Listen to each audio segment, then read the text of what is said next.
sex changed the world. Sex has changed the world in more ways than you can imagine. From ancient Rome to Washington, D.C., and everywhere in between. See what happens when those in charge shamelessly shatter boundaries and break rules, becoming what some might call sex rebels. When it comes to being a sex rebel, it's tough to top the ancient Romans. If you thought Caligula and Nero were something, wait till you hear the story of Empress Valeria Messalina. During the height of the Roman Empire, while her husband was off conquering the British Isles, she ruined him by sexually conquering half of Rome. Tales of ancient Rome are littered with all sorts of craziness.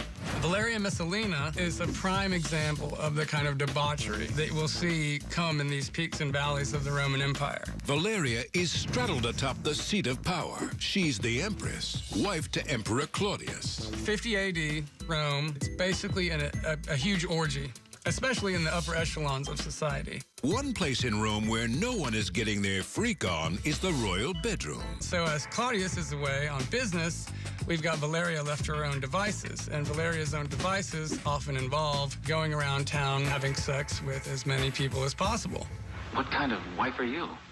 In ancient Rome, you could get away with a lot. A lot was accepted. And if you didn't accept it, you were usually killed, often by a lion. One of her more noted achievements was her sex battle. A little bit like a rap battle, but more nudity. What she did was she snuck out in her usual garb and called out the hooker in town most noted for her endurance. The winner was the woman who was able to service the greatest number of men without saying uncle. And so this hooker takes 10, 15, she taps out, she's done. And there's Valeria. She keeps going. Up to 25 men and asks for more. And the audience have all left, and there's Valeria just having sex. Water cooler lowdown. Valeria Messalina masqueraded as a prostitute, using the hooker handle She-Wolf. She may be the only Roman empress ever to win a sexathon. The current world record for sexual partners in one day is 919, held by porn actress Lisa Sparks. It's the 1700s in Russia, and would-be sex rebel Catherine the Great finds herself on the brink of her wedding night, excited for her future as an empress and for her first experience with sex. She's 16 years old, and I think Peter's maybe 18 at the time. I think Catherine sort of had an inkling about, you know, the sex act, because when she was a kid, she would, like, pile all her pillows up on her bed, and she would ride them until she got exhausted, which was, I guess, her form of masturbation, without even knowing that's what she was doing. And then she marries this thing, thinking that, you know, everything's going to be great. So she was ready to go. This was going to be great. She's going to have sex. And then on her wedding night, husband comes in, gets into bed with her, and he plays toy soldiers all night long. Nothing happens. No sex. Nothing. Next night, no sex. The next night, no sex. This went on for 7 years. No sex. It turned out that Peter probably had something called phimosis, which is where the foreskin is a little bit too long.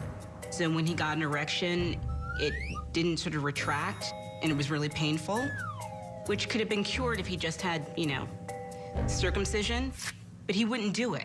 This is who she had to deal with. So the Empress Elizabeth decided, okay, nothing's happening. We need to have an heir. So she let it be known discreetly that if Catherine took a lover and lost her virginity, and if there was a baby, she would look the other way and they would pretend that it was Peter's.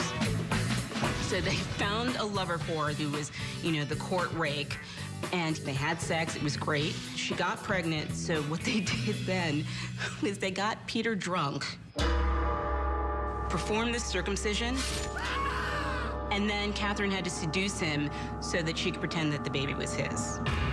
Although Catherine's sexual appetite was voracious, not just any man could get between her sheets. If she saw a young guy at court who she thought might be interesting, she would first have him checked out by the court doctor to make sure he didn't have any venereal diseases. And then she would send Countess Bruce to take him to bed to make sure that he could perform, that he was well endowed. Countess Bruce could tell the lover what Catherine liked. You don't want to waste your time if he's a dud in bed.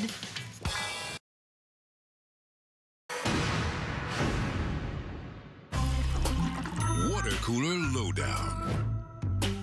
Catherine the Great set up her boyfriend by making him king, then waged war against him. Though she had ladies-in-waiting test drive her lovers, none of them were horses. That said, the Kinsey Report estimates that 8% of men and 3.6% of women practice bestiality.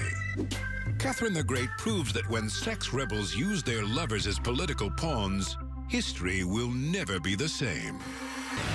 How sex changed the world.